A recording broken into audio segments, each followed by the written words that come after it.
नमस्कार मित्रों, मेरा नाम है मृणाल पटेल। आज और कल रात का कार्यक्रम आपको पता ही होगा। आज रात 8 बजे मृणाल्स मंडे में करंट अफेयर्स की एमसीक्यू टेस्ट सीरीज़ 20 क्वेश्चन होंगे। अब तक हमने ये जो इंडियन एक्सप्रेस करंट अफेयर्स में नवंबर महीने से लेकर आज तक जो पढ़ा है, और कल मंगलवार रात विन 21 सीरीज़ जहाँ पर हम लोग इकोनॉमी के अपडेट्स का तीसरा लेक्चर, जहाँ पर banking, non performing asset, bad bank और दूसरे बर्निंग इश्यूज़ देखेंगे। इन सभी के रजिस्ट्रेशन लिंक डिस्क्रिप्शन में दिए हैं। फ्री अनलॉक कोड यूज़ करें monal.org। अभी मेन मुद्दे पर आते हैं कि 8 मार्च इंटरनेशनल वीमेंस डे के मौके पर मुझे इंडियन एक्सप्रेस में एग्ज़ाम के लिए काम की चीज़ें क्या लगी। पेज 1 पर लॉ मिनिस्टर रविशंकर प्रसाद ने एक शब्द प्रयोग किया है, इंटरनेट इम्पीरियलिज्म। हाँ, तो इंटरनेट इम्पीरियलिज्म के क्या क्या मुद्दे हो सकते हैं। इम्पीरियलिज्म मतलब साम्राज्यवाद, कॉलोनाइजेशन, उपनिवेशवाद, जो ये East India Company British Empire ने भारत के साथ किया था। ऐसा ही कुछ ये बड़ी इंटरनेट कंपनियां आधुनिक भारत में कर रही हैं। अगर कोई इंडिया का app developer Google app store पर अपनी ऐप बेचता है 100 रुपये में, तो उसमें से 30 रुपये गूगल अपने पास रखेगा कि ये हमने पूरा प्लेटफॉर्म आपको दिया तो हमारा ये कमीशन है। तो ऐप डेवलपर के पास 70 रुपये आएंगे। अभी उसमें भी ये जो ऐप है उसमें आप जो वीडियो दिखा रहे हैं, टेक्स्ट कंटेंट दिखा रहे हैं, वो सारा डेटा भी आपने कहीं रखना पड़ता है।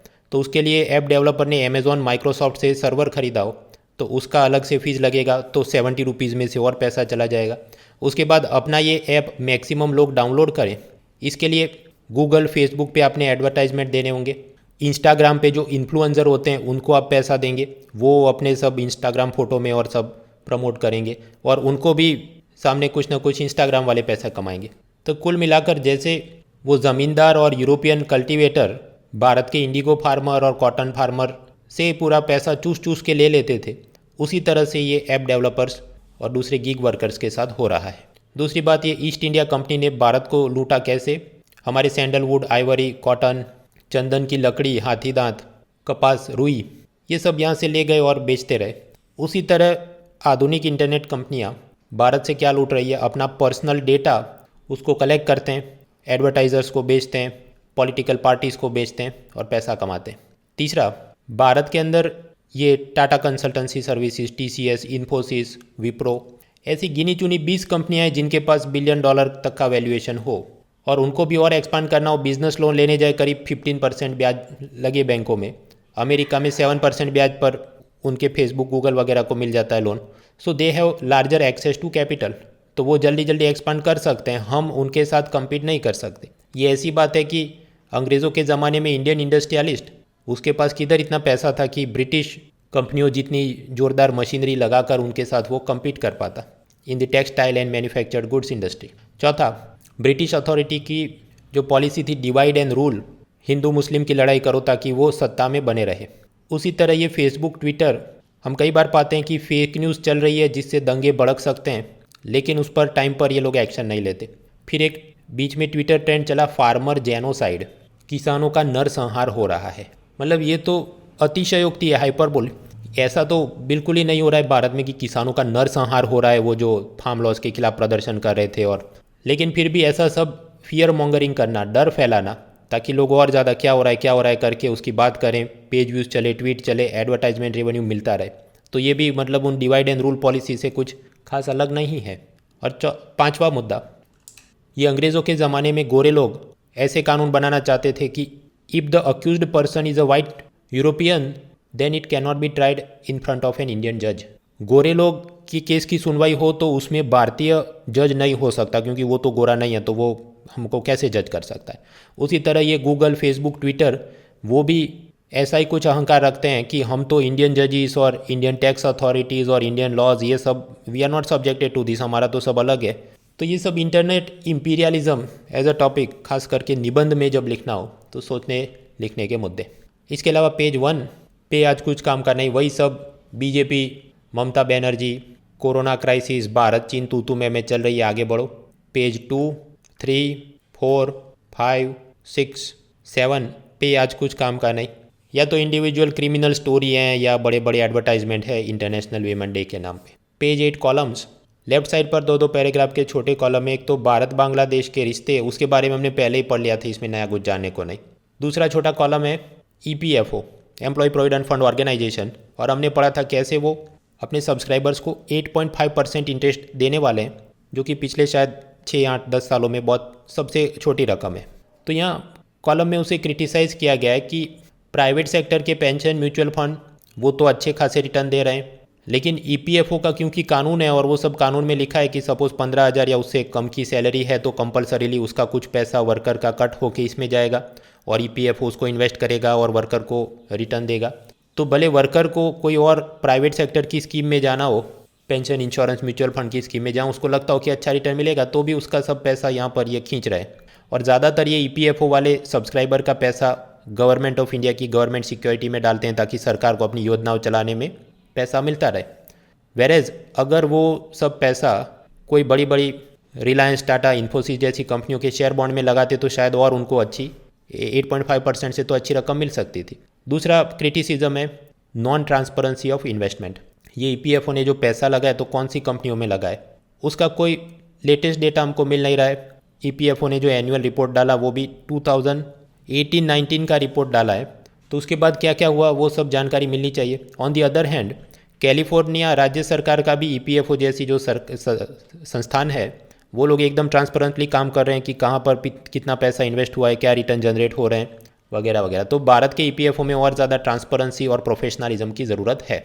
मित्रों, सरकारी संस्थानों के सस्ती हरकतों की बात की है तो दूसरी एक हरकत चल रही है टैक्स टेररिज्म, कर आतंकवाद। 2019 में भारत सरकार एक योजना लेकर आई थी, सबका विश्वास लेगेसी डिस्प्यूट रेजोल्यूशन स्कीम। असल में 2017 में अलग अलग इनडायरेक्ट टैक्सेस को बंद करके हम लेकर आए गुड्स एंड सर्विसेज टैक्स, जिसके अंदर जो पहले सर्विस टैक्स लगता था, एक्साइज ड्यूटी लगती थी, वो सब बंद और उसकी जगह जीएसटी लगे। लेकिन फिर भी समझिए कि किसी का 2012 में 2015 में एक्साइज ड्यूटी, सर्विस टैक्स का कोई केस चल रहा हो, तो उन सब बिजनेसमैन को 2019 में ऑफर किया गया कि ये सबका विश्वास लेगेसी डिस्प्यूट रेजोल्यूशन स्कीम है, उसमें आप समझौता कर लो। यानी कि सपोज आप अपना गुनाह मान लो और इतना 50% रकम भर दो और हम आपको इतना पेनल्टी में माफ़ी दे देंगे और इस मैटर को सेटल करते हैं, कोर्ट केस में लंबा अब नहीं चलना हमको। ऐसा करके बहुत सारे बिजनेसमैन ने they had settled in this scheme.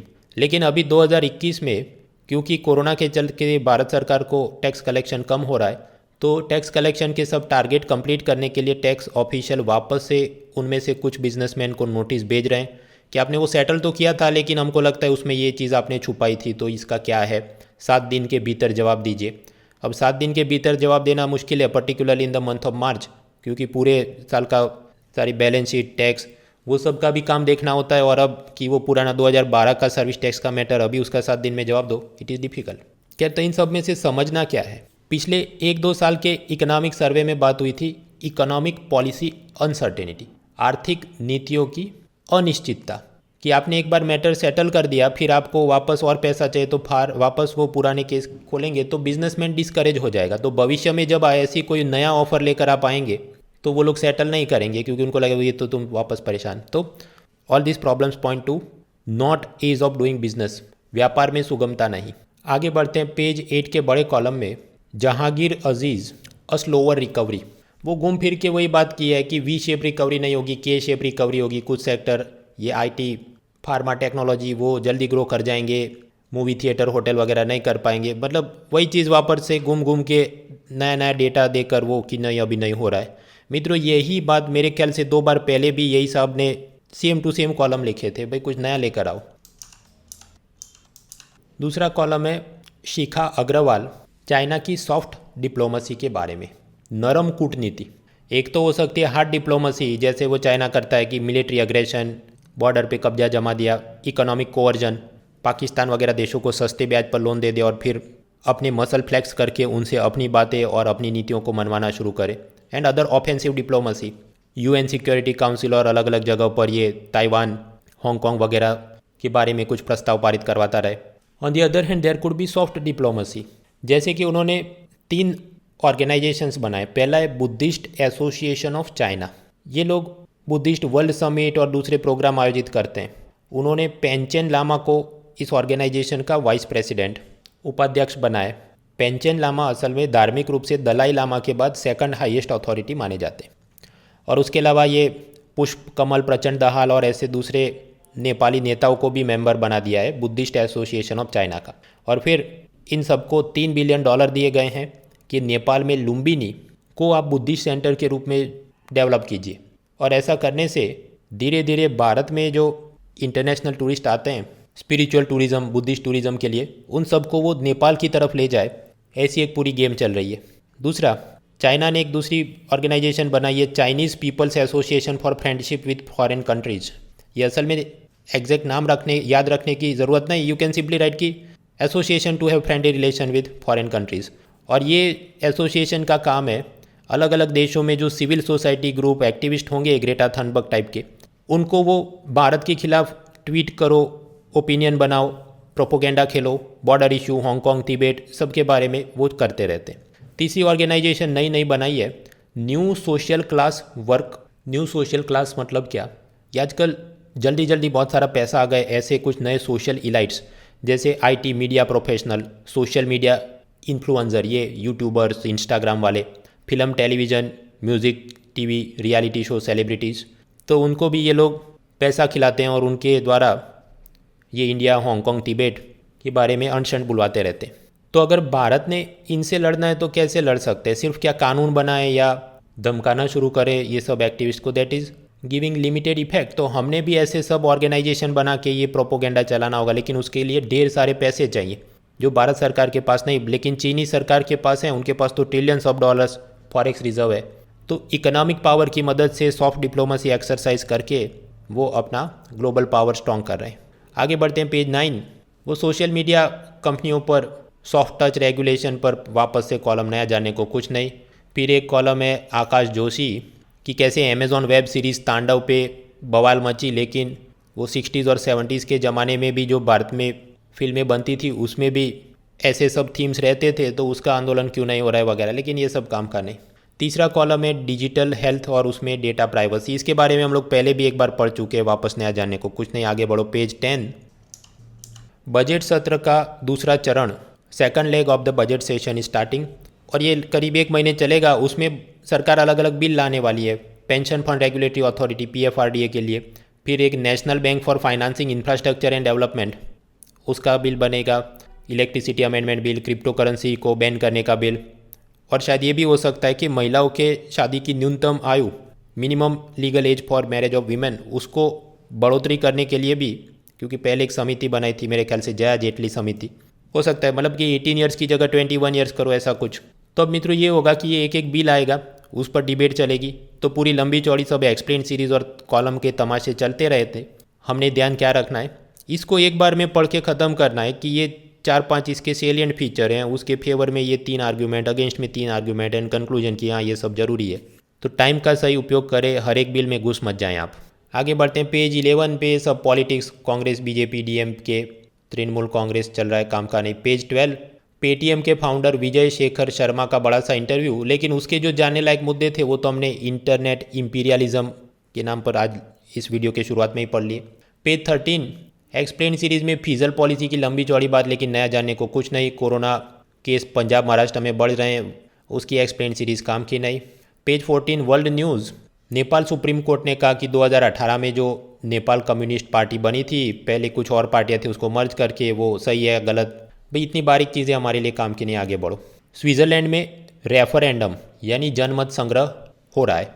Topic ये है कि क्या पब्लिक प्लेस पर चेहरे को ढका जाए, उसको अलाउ करे कि नहीं, मतलब ये बुरखा वगैरह चीज़ों को बैन करना या नहीं करना। तो अभी उसका असल फाइनल रिजल्ट तो शायद रविवार को आएगा, तो वापस इसकी कॉलम चलेगी तो तब पढ़ेंगे। Ball by ball commentary not important. Iran में एक महिला एक्टिविस्ट नाजनीन जगारी रेडक्लिफ, उसको 5 साल कैद किया था, अब छोड़ा, अपनी एग्ज़ाम के लिए काम का नहीं।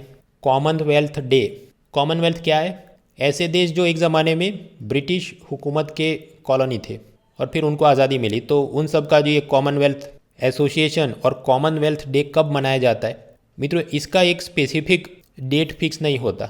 इसको हर साल मार्च महीने के 2nd सोमवार को मनाएंगे, तो वो तो डिपेंड करता है कि तारीख बदल सकती है। तो 2021 में ये तारीख 8 मार्च को होने वाली है और थीम है डिलीवरिंग अ कॉमन फ्यूचर। आगे बढ़ते हैं, पेज 15, इकोनॉमी के नाम पर वो टैक्स टेररिज्म वगैरह हमने देख लिया। बाकी जो मुद्दे हैं वो इकोनॉमी के हैं लेकिन एनवायरनमेंट के साथ जुड़े हुए। याद करो 2021 बजट में कहा था व्हीकल स्क्रैपिंग पॉलिसी कि जो 15-20 साल पुराने व्हीकल है आप वॉलंटरी मतलब स्वैच्छिक रूप से खुद ही उसको कबाड़ी में बेच दो और सामने सरकार आपको कुछ मदद करेगी। तो वो मदद कुछ ऐसा सोचा जा रहा है कि अगर आप पुराना व्हीकल कबाड़ी में बेच दोगे तो उसके सामने नया व्हीकल खरीदने पर ऑटो मेकर्स आपको 5% रिबेट देंगे, मतलब एक प्रकार का डिस्काउंट माइनस हो जाए उतना प्राइस। इससे फ़ायदा क्या होगा कि लोग पुराना बेच के नया खरीदेंगे तो पुराने व्हीकल जिसमें पुराना इंजन ज़्यादा पॉल्यूशन कम हो जाए अब, और ये सब नए कार बाइक खरीदे जाएंगे तो जीडीपी जॉब क्रिएशन वो सब भी फ़ायदे। ऐसा ही एक दूसरा मुद्दा है पेट्रोल जो महंगा हो रहा है। तो अभी सब ऑयल कंपनियां ऐसे रिसर्च पे ज़्यादा फोकस कर रही है कि कैसे हम ज़्यादा से ज़्यादा इथेनॉल पेट्रोल के साथ ब्लेंड करें और ये इथेनॉल जो बनाया जाए शुगर केन के रेसिड्यू और दूसरे सब जैविक कचरों में से बनाया जाए तो ये रिसर्च को और प्रोत्साहन मिलेगा, तो वो भी एनवायरनमेंट के लिए अच्छी बात है। आगे बढ़ते हैं पेज 16 स्पोर्ट्स। बैडमिंटन में स्विस ओपन 2021 सीरीज़ जिसमें स्पेन की कैरोलिना मैरिन ने भारत की पीवी सिद्धू को सिर्फ 35 मिनट्स में हरा दिया। इसमें से सबक क्या लेना है? सबक ये लेना है कि कॉम्पिटिटर्स को हमने अंडरमाइन नहीं करना चाहिए। आप घर बैठे तैयारी करते हैं तो आपको ये लगे कि मैं ही दुनिया का बादशाह हूँ और मेरा तो सब तैयार है और मुझसे ज़्यादा और कोई पढ़ के नहीं बैठा। भाई दूसरे लोग और भी ज़्यादा पढ़ के बैठे हैं। तो आप भी आशिकी छोड़िए, बाबू सोनागिरी छोड़िए और तैयारी में जुट जाइए। तो ये था सोमवार का न्यूज़पेपर।